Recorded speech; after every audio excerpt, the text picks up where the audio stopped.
Athletes need role models. I wanted to speak with you about your future. Hey everybody, welcome to What the Flick. Everybody's here, which is nice. It's good to be back. Alonzo, Matt, Christy, Ben. Foxcatcher, already significant Oscar buzz, if not for the movie, which is, I guess, possible, but certainly for some of the performances, specifically Steve Carell. Right, Steve Carell stars as John du Pont. This is based on the true story of how John du Pont brought wrestlers to his palatial estate in Pennsylvania to train them and be part of them and glom on to their awesomeness in general. Specifically, this is about Mark Schultz, played by Channing Tatum, who was an Olympic gold medal winner, and DuPont wants to train him personally for Seoul, but also ends up bringing in Mark's brother Dave, played by Mark Ruffalo. Just all kinds of freaky, weird, homoerotic, strange, uncomfortable relationships develop between all of them. Take a look. I want more than anything to win a gold medal. And we have someone who could do that. But there are some psychological issues that we need to take care of. I am leading men. I am training them. I am teaching them. I am giving them a dream. And I am giving America hope.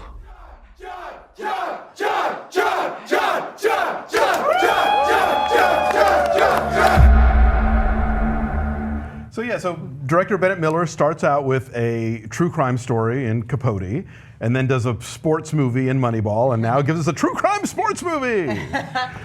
Steve Carell is amazing in this. I would say give him the Oscar now. He's so creepy, and although we've seen him do dramatic stuff previously, nothing to this extent. I mean, he is unrecognizable. The voice, the way he carries himself, there is no trace at all of the comic persona that he built his name on. He looks like a baby goblin in this movie. He just shows up, and his very demeanor is so unsettling and is so creepy. I think he did a great job, because it's not just the makeup and where it's hard to recognize him as Steve Carell, though that's a big part of it, and they did it. The makeup is terrific. It's his speech. It doesn't sound like Steve Carell. His voice, I think, is unrecognizable, and his way of walking. He really got an idea of. There's not a moment when Steve Carell's on screen that he's not acting.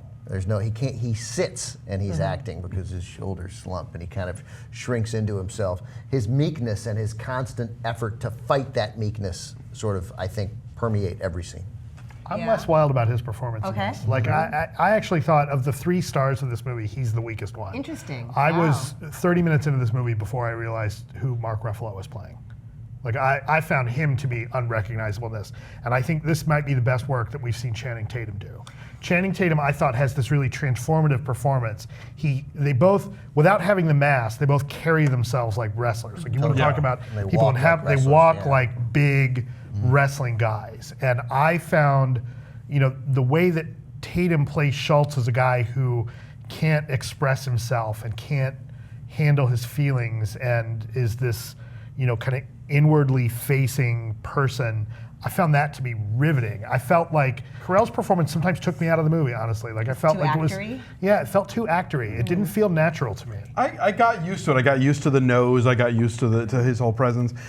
The movie is very cold. Yes. It's chilly and it's distant, and for the most part, I think that works. There is kind of a key thing that happens in the middle between Tatum's character and Steve Carell's character that is so glancingly touched upon that if you go to the bathroom, you will spend the rest of the movie wondering what's going on. When he comes to get him in the middle of the night? Yeah, like that. There's that whole section there where stuff is going on. It's very implied. And I asked you about that scene later, about whether that means what we thought. And I wonder if part of that has to do with the fact that Mark Schultz is a producer of this movie. I see. I'm always a little skittish when the real person is involved with the making of the movie about the real thing. It's, I know y'all like Charlie Wilson's War more than I do. I feel like there's always there's that thing where the filmmakers will sometimes pull back more than they should have so as not to offend. I will say though, the ambiguity of that kind of works for me in that I would prefer that and the tension of that and the mystery of that in terms of creating a mood that you can't quite put a finger on versus spelling everything out. No, and I agree with you. I like the fact that that they kind of were restrained that, but I think it's almost too much because I think genuinely a lot of people are going to not pick up on that at all and wonder what happened. How do we get from this point to this point? I thought the dynamic between Tatum, to your point about, I thought they're all good, and I think that we don't need to.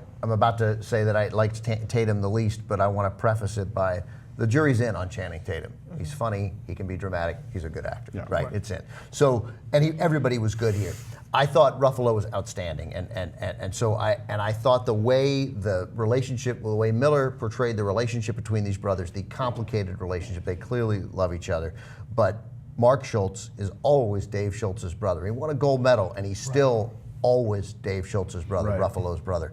And Ruffalo seems to know that without ever saying it. Like, I get it, you've achieved something, but it's got to be hard to always be my brother, and we can't seem to shake this dynamic. And there's a real tenderness that Ruffalo shows to Tatum throughout, recognizing that. That part of it I liked. My main problem with this movie is just like, I got it, they're wrestling. Enough with the wrestling. Like, Enough with the wrestling in the wrestling movie. So much wrestling, but I mean, It's a wrestling picture. Wallace Beery, wrestling picture. No, I don't know that I agree with you on that one, but then, Channing Tatum in a singlet, I'm not going to complain. But my overarching point on there's too much wrestling is, it was slow. And as much as parts that I really liked of it, I definitely got bored. And then it picked up, at the end. I cared, and I saw it months ago, and I'm eager still to talk about it. But this was at times plotting, and I think really, I don't know where it is. I'm not an editor. I'm not a filmmaker. That this movie, 20 minutes shorter, would have moved better. Stately, I grant you, but I never felt like, get on with it. And I think that the wrestling stuff all matters because it says so much about du Pont.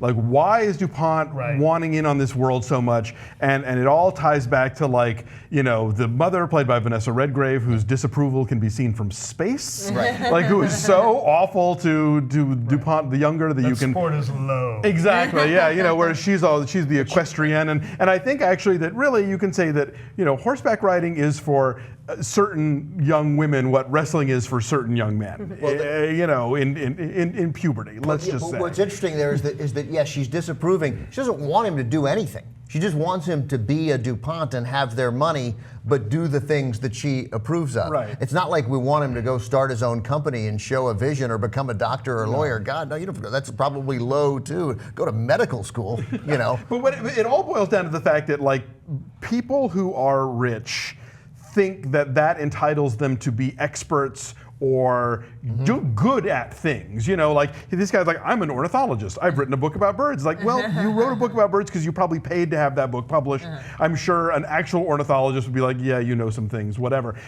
And so there's that great moment where he's commissioned this documentary basically about him and about all the great things he's doing, and Mark Ruffalo is forced to say on camera that he thinks of du Pont as a mentor, and he's just like. Yeah. We mentioned being ornithologists. That reminds me of my favorite scene in the whole movie where they're in the helicopter flying to some event and Mark Schultz has to introduce him. Yes. And du Pont has written this speech for him that he cannot get through. And they're doing lines of Coke and they're doing the lines of the speech over and over again. And it's a rare kind of punchy, thrilling, weird moment in a rather sedate and cold film. Yeah, I agree. And the reason why Carell's great, and why I think you're wrong about Carell, is that moment, the interviews. The interviews. No, I mean, whatever. Yeah, well, you're wrong about Dumb and Dumber 2. You sat through that You're movie. wrong for staying. I'll concede that. Well, you concede. Is that that scene where they interview him, he's doing an ESPN interview, or it probably wasn't ESPN, but he's doing a Wide World of Sports interview or something.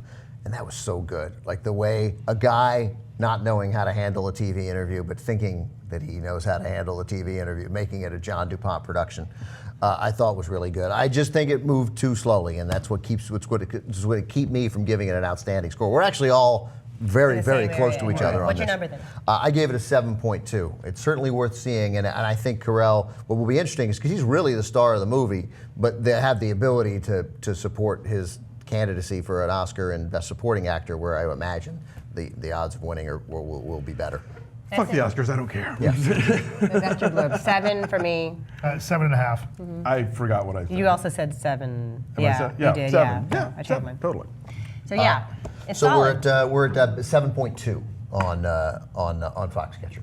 92% on the tomato. Yeah, people like it. It's definitely worth seeing. It's Absolutely. It's just you will at some point say again with the wrestling. I want one of those Foxcatcher wrestling sweatshirts there. They're kind of cute. And the back says, again with the wrestling. Come on with the wrestling already. Bye.